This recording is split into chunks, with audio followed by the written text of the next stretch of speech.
მეგობრებო, ძალიან ბევრი წერთ რა მოხდა ჩემსა და მარიამ ლამას შორის და ძალიან ბევრი, ასე ვთქვათ, ამოჭრილი ვიდეოები ვნახე და როგორც ჩანს, უმჯობესია ერთხელ და საბოლოოდ მოუყვე რა იყო და როგორ იყო, რომ აღარ იყოს რაღაცა ეჭვები ამასთან დაკავშირებით.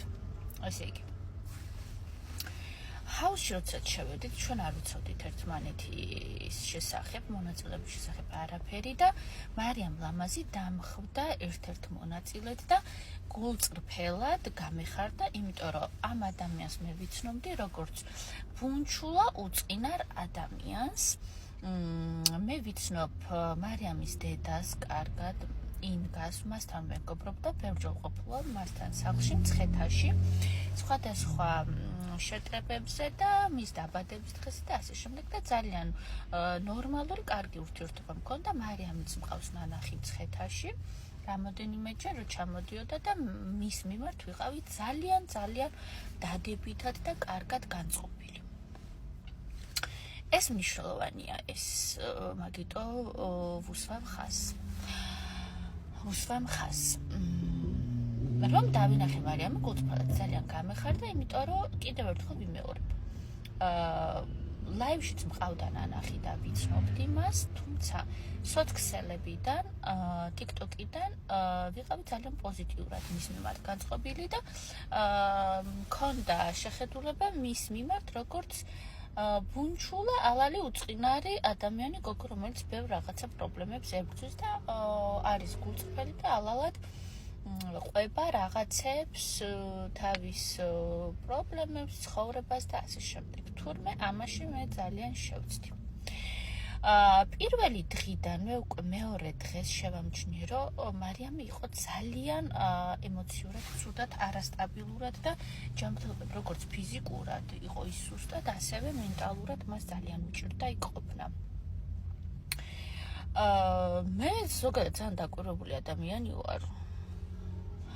და რო შევატყვე, რომ მარიამი იყო ასე ცუდად, ავდექი და პირველივე წითელი დროშების ცერემონიაზე ავდექი და წითელი დროშა გადავეცი მას, იმიტომ რომ ახლაც ვფიქრობ და მაშინაც ვფიქრობდი, რომ მისთვის ჰაუსში ყოფნა არ იყო კარგი და მის მენტალურ და ფიზიკურ ჯანმრთელობას ეს არ უხდებოდა და ეს იყო ჩემი შეხედულება და რომ გავიდა რამოდენიმე დღე და კვირა, მარიამმა თვითონვე თქვა, რომ ის ვერ უძლებდა იქ ყოფნას, მიმართა ჰაუსის ორგანიზატორებს და პროდაქშენს და სთხოვა, რომ წასულიყო. რადგან მას ჰქონდა ძალიან მძიმე მენტალური მდგომარეობა, ის რაც მე პირველივე დღეს ვთქვი, მან ეს ჩემი სიტყვები დაადასტურა, ოღონდ მოგვიანებით. ეხლა რაც შეეხება მის წყენას. მოხდა ასეთი რამ და ცოტა კი მეცინება სერიოზულად ვერ აღვიქვავ, მაგრამ მისთვის ეს როგორც ჩანს ძალიან სერიოზული თემა იყო. ერთმშენიერ დღეს მარიამი გამოვიდა და დაიწყო ვერმიშელის მომზადება ჩვენთვის. როგორც იცით, მან გაიკეთა ბარიატრია და იყო სპეციალურ კვებაზე და თვითონ არ ჭამდა ამ ვერმიშელს და გააკეთა ჩვენთვის. მოხრაკა ეს ვერმიშელი, ცოტა დაეწვა, გაუშავდა, იქ გაზის პრობლემები იყო თუ რაღაცის პრობლემები და მოკლედ გაუჭიანურდა ეს ვერმიშელი და რა თქმა უნდა, ეხლა იქ ჰაუსში რო ხარ, უნდა იხუმრო, იხადაო და ასე შემდეგ და მე ხუმრობა ვთქვი ვერმიშელზე, რომელსაც ამზადებდა მარიამი. მარიამს იქვე არაფერი არ უთქვამს ჩემ ხუმრობაზე, არაფერი სიტყვაც არ უთქვამს. თურმე შეინახა ეს წყენა გაბრას და ეს ბებია ჩემის რეცეპტით იყო ეს ვერმიშელი გაკეთებული, მეც კი მეცინება ხალხნო, ეხლა როგორ შეიძლება ადამიანი შენზე გაბრაზდეს და სიძულვილი ჩაიდოს გულში. გინდათ რომ ჩემ ბებიას დაასცინაო გვანცამო. ჩაიდო ეს, აქ მნიშვნელოვანია, რომ იქვე მას ეს არაფერი არ უთქვამს. ეწყინა თუ რა ქნა, არ უთქვამს არაფერი. წავიდა მოკლედ დაიგრუზა, ჩაიხვია ეს წყენა ჩემს მიმართ, ჩაიხვია, სიტყვა არ უთქვამს, არც დამლაპარაკები ამ თემაზე. ხვდებით ხო? და წითელი დროშების ცერემონიალი რომ მოვიდა, ადგადა ეს წითელი დროშა გადმომცა მე. რომ იყო ასეთი გაბრაზებული ჩემზე, საერთოდ ჩვეულებრივ მიცინოდა ხალხო, საქმეც ეგარი. აი ეს ბუნჩულა და უწყინარი ადამიანი ეს მიცინოდა, ჩვეულებრივად კარგად იყო ჩემთან და თურმე იყო გაბრაზებული ჩემ ხუმრობაზე, ამ ვერმიშოლზე რო გავაკეთე ხუმრობა. და ჩაუდია ეს წყენა და ადგადა აი ეს გაბრაზებულზე, კოი დაბუხმულზე, ადგადა ეს წითელი დროშა გადმომცა მე და მერე დაიწყო, აი ამ წითელი დროშის მე უკვე რომ გამოვიდა ეს ბრაზი და წყენა და მერე დაიწყო ჩემი ლანძღვარო თუმე როგორი არასწორი ვარ მე. მარიამ, ჩემო კარგო, ახლაც გეტყვი რომ მე შენი გარდაცვლილი ბებიის რეცეპტით მომზადებულ ვერმიშოლზე ვიხუმრე და არა შენს გარდაცვლილ ბებიაზე. აქვე ვიტყვი. ეს რომ მეთქვა თავიდანვე, ხო, ამდენი ხანი ამ წყენას და ბოხმას არ შეინახავდა ეს ადამიანი.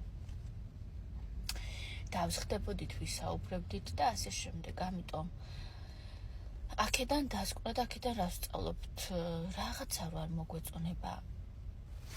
უმჯობესია რომ იმ ადამიანს გავესაუბროთ და ვთქვათ, ხო, ავუხსნიდი და ვეტყოდი, რომ ეს ჩემი ხუმრობა იყო არამის ბებიაზე, გარდაცვლილ ბებიაზე, არამედ ვერმიშელზე. და ყველას ძალიან დიდი თანაგრძნობით ვარ, ვინც თავის მენტალურ თუ ფიზიკურ ჯანმრთელობას, ამხელა ყურადღებას აქცევთ, მაგრამ აი ამ პატარ-პატარა მიდგომებში და შეხედულებებში, ცხოვრებისეულ ნაბიჯებშია რეალურად ის, რაც მერე წლობით დაგროვილია ხოლმე და ებრძვით. ბევრად მარტივია, რომ რაღაცა რო არ მოგწონს, ადგე იმ ადამიანს დაელაპარაკო, ვიდრე წყენა ინახო და ადგე და მერე უწევს ჩასწო ეს წითელი დროშა. არა მეგობრებო, ეს მე ახლაც ვიტყვი, რომ სწორად ამიმაჩნია და ეს მე მარიამს ისედაც ვუთხარი. ახლა რაც შეეხება ინგას ვიდეოს, რომ ეს არის შოუ, თამაში და არ უნდა დავიჯეროთ და არ არის აქ რეალური არაფერი. რომელი არ იყო რეალური მარიამის განცდები, ტანჯვა, სულიერი, ფიზიკური, რომელი არ იყო აქ რეალური? აუცი შეიძლება მართლა არ იყო რეალური და მე დავიჯერე, მაგრამ მე ახაც მგონია, რომ მარიამ ლამაზი ძალიან ცუდად იყო ჰაუსში და მისი ეს განცდები მე დავიჯერე, გულწრფელად დავიჯერე. თუ ეს იყო დადგმული მისი მხრიდან და დედამ უკეთესად იცის რა იყო და როგორ იყო, ვერ გეტყვით. მე ასე მიმაჩნია, რომ გულწრფელად მარიამი მართლა ცუდად იყო და ბოლოს როცა გახდა აუტანელი და შეუძლებელი ჰაუსში ყოფნა, ადგა და წამოვიდა. ეს არის ჩემი კომენტარი, ჩემი შეხედულება ამასთან დაკავშირებით. დაწვრილებით მოვყევი ჰაუსში ჩემსა და მარიამ ლამაზ შორის რაც მოხდა. ახლაც ძალიან მეცინება, რომ ეს ვერმიშელის ხუმრობა ამ ადამიანმა ასე დაატრიალა და ასე სიძულვილად აქცია. თუმცა როგორც ხედავთ, ყველაფერს ქონია თავის მიზეზი, რა მიზეზი და როგორ, მაგერ ხედავთ. თავს გაუფრთხილდით ხალხო. ჯანმრთელობის ფასი არაფერია.